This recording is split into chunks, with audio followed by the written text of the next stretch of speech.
అందరికీ నమస్తే. సో పొద్దున్న నుంచి తిరుపతి ప్రసాదం గురించి నేను మాట్లాడిన వీడియో, నేను మాట్లాడిన మాటలు చాలా మందికి తప్పుగా అనిపిస్తున్నాయి. సో ఎక్స్ప్లెనేషన్ ఇచ్చే ముందే ఆ మాటలకు ఎవరన్నా హట్ అయి ఉంటే డెఫినెట్ గా సారీ చెప్తున్నాను. అండ్ నన్ను రెగ్యులర్ గా ఫాలో అయ్యేటోళ్లకు నాకు వెంకటేశ్వర స్వామి ఎంత ఇష్టమో తెలుసు. యూట్యూబ్ లో, ఇన్స్టాగ్రామ్ లో 3 నెలలు 4 నెలల సంది శనివారాల వ్రతాల గురించి, వాటి డీటెయిల్స్ గురించి నేను చెప్తానే ఉన్నా.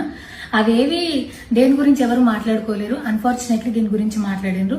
ఏదైనా సరే తప్పు జరిగింది నా సైడ్ నుంచి. నా మాటలు తప్పుగా ఉన్నాయి తప్పితే నా ఇంటెన్షన్ అది కాదు. మేము రిచ్ అని అన్నది 10,000 L1 క్యూ లైన్ లో నిలబడ్డప్పుడు, పొద్దున ప్రసాదం తీసుకునేటప్పుడు కాస్ట్లీ లైన్ లో నిలబడ్డమని ఆ ఉద్దేశంతో అన్నాను. ఏం జరిగినా సరే ఇప్పుడు నేను ఏది ఇచ్చినా మీకు ఎక్స్ప్లెనేషన్ లాగానే అనిపిస్తుంది తప్పితే నేను తప్పు ఒప్పుకున్నట్టు మీకు అనిపించదు. అందుకోసం నేను దాని గురించి ఎక్స్ప్లెనేషన్ కూడా ఇస్తలేను. తప్పైతే నా సైడ్ నుంచి జరిగింది అండ్ నా తమ్ముడు సోను తరపున నుంచి కూడా జరిగింది. తను అవైలబుల్లో లేడు. తన తరపున, నా తరపున అందరికీ సారీ చెప్తున్నా. సో నా ఇంట్లో వెంకటేశ్వర స్వామి, నా చేతి మీద వెంకటేశ్వర స్వామి, అన్నిటికన్నా ముఖ్యంగా జీవితంలో నాకు అత్యంత విలువైంది నా బిడ్డ. నా బిడ్డను కూడా వెంకటేశ్వర స్వామి ఇచ్చిండు. నేను ఆయన గురించి తప్పుగా ఎట్లా మాట్లాడతా? అస్సలు ఆయన గురించి తప్పుగా మాట్లాడా. ఆయన గురించే కాదు, నన్ను రెగ్యులర్ గా ఫాలో అయ్యేటోళ్లకు నేను అన్ని మతాల దేవులను మొక్కుతా, అందరి దేవులను మొక్కుతా. అందులో వెంకటేశ్వర స్వామి నా జీవితాన్ని మార్చేయండు.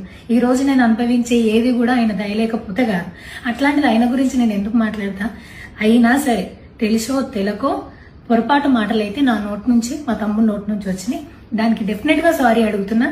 ఇదేదో యూట్యూబ్ ఛానల్ ఏమంటారు వీడియోస్ పెట్టి కేసులు పెడతా అన్నందుకు కాదు, నాకు కూడా అనిపించింది అయ్యో అట్లా మాట్లాడి ఉండకూడదని, అందుకోసం పెడుతున్నాను తప్పితే ఇంకొక ఉద్దేశం అయితే ఏమీ లేదు.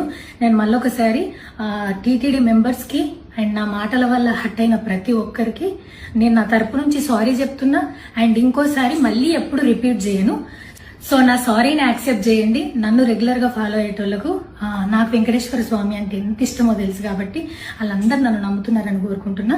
మళ్ళొకసారి ఎక్స్ప్లెనేషన్ కాదు, సారీ చెప్పినంత మాత్రాన తప్పు ఒప్పైపోతుందని కూడా కాదు.